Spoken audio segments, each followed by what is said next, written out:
It's in Hank Paulson's book, the former US Treasury, On the Brink. I'd refer the members to it.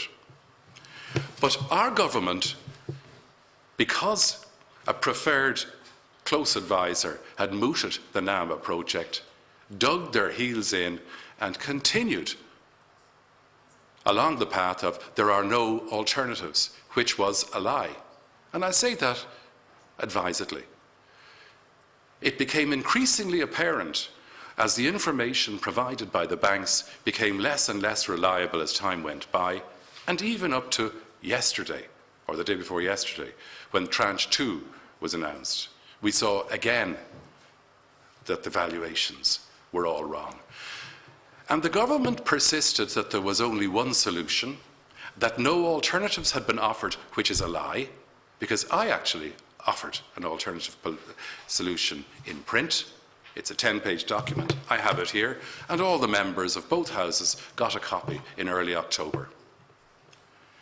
And that document showed an outline of approach that should have been developed, should have been discussed, and wasn't.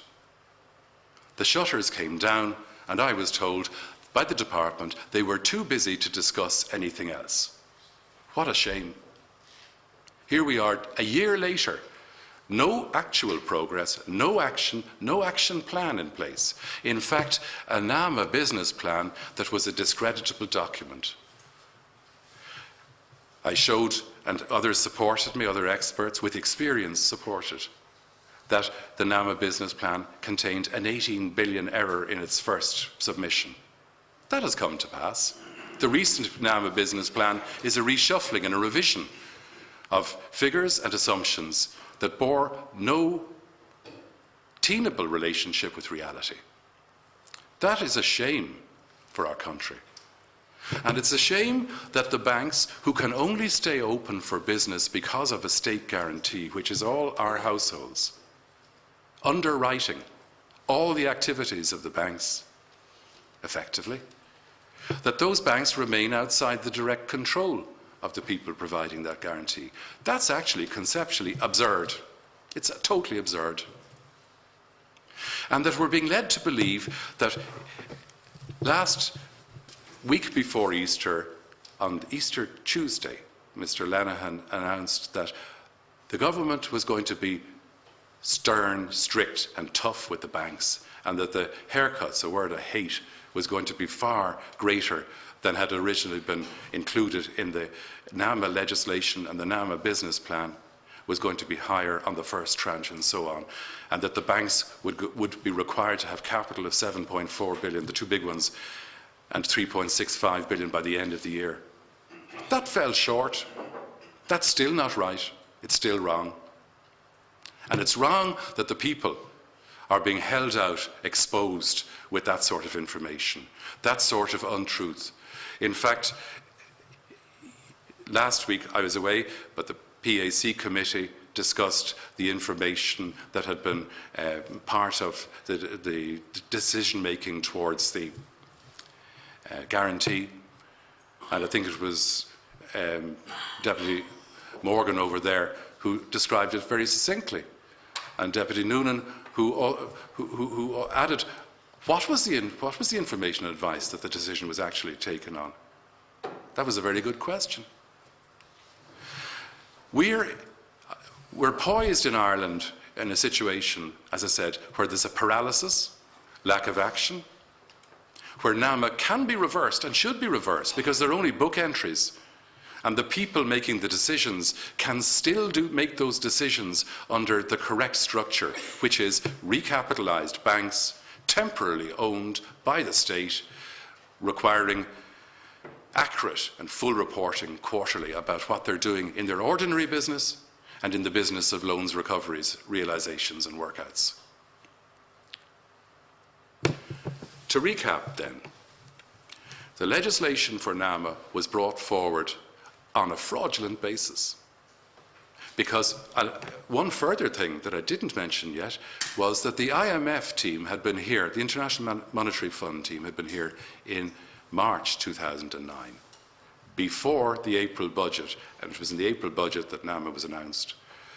That team gave pointed advice to the department and the minister that a NAMA project, as was being formulated at the time, would not increase liquidity and credit to businesses and households, and that the loan losses at that point, in their estimation, would rise to 35 billion. Only 3 or 4 weeks later, the government brought forward the NAMA draft legislation, and it was on the basis that NAMA would clean up the bank's balance sheets, would increase liquidity and credit for businesses and households by providing immediate liquidity, and that loan losses by inference, when they brought out their figures, would be 23 billion, and that would, even within those figures, would produce a profit.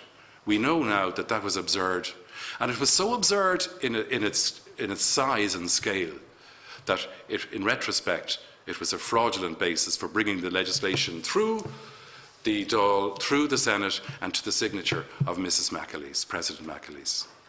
That's very wrong. I actually telephoned Uachtaráin before that signature took place and said to Mr. Lachlan Quinn, who's a secretary to the President on economic and financial matters, please, please don't allow Mrs. McAleese sign that legislation, because people don't understand the implications of the error of it in its fundamental design. The Americans, I go back to it, saw that fundamental error design, not fit for purpose. And it's wrong of any government, no matter... Mr. Mathews, we'll go into question and answers. Sure. After giving you... I think 2 minutes should... 2 minutes should wrap it up. Yeah. The key points to remember are NAMA is a fraud and can't work and can be reversed. The capitalisation of our main banks should be at a far greater level immediately, resulting in control by the state for a temporary period of maybe up to 5 years, and that will allow the economy to recover through asset price and rental price corrections. And experts in many areas will support that view. Even today, as you know, the ESRI's John Fitzgerald said, yes, now it becomes apparent that the banks need to be stuffed with capital to do their jobs, and they need to be nationalised. Isn't it amazing that firms with brand international names that were themselves going broke 10 days before they were sought for advice? It's like asking somebody on a life support machine for advice about your own imminent demise. It's extraordinary. But we've paid 7.3 million in fees. And there were home experts who were non-compromised, non-aligned to any parties, independent, truthfully, who could do the analysis and were told by the department, sorry, we're too busy to discuss anything. That, I think, is an extraordinary, shameful situation. And as the McGill Summer School sits today and for the rest of the week talking about reform, the new Ireland and all the rest, we should look at our institutions. Of course we should clean out. When I say clean out, ask all the existing board members of banks who were there prior to 2008, please resign. It's the right thing to do. It's the right thing. You didn't understand your businesses. And the same with other areas of responsibility and regulation. So, as I said, we can recapitalise our banks correctly. AIB 10 billion, Bank of Ireland 6.5 billion, EBS 1 billion. That's the right thing, and we'll get that money back. Close Anglo, close Irish Nationwide, and we will save the state 17.5 billion minimally. And all the figures, you can ask me for the details and the constructions, they're there. And anybody in the public can ask me too. And they're independent, and they're verifiable, and they come from the best information available and the best experience, the experience that knows these markets. And lastly, it's not good enough that people say, but sure, we are where we are, and NAMA continues. No. It can be reversed. There are only book entries. There's only about 80 people who've taken up posts in NAMA.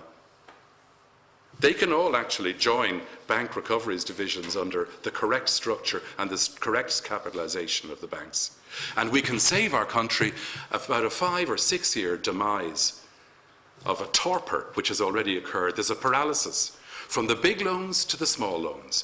And how do I know? Because I talk to the people who've borrowed. We'll move into question and answers. Okay. Thank you very Thanks much. for your time. Okay, thanks for your presentation.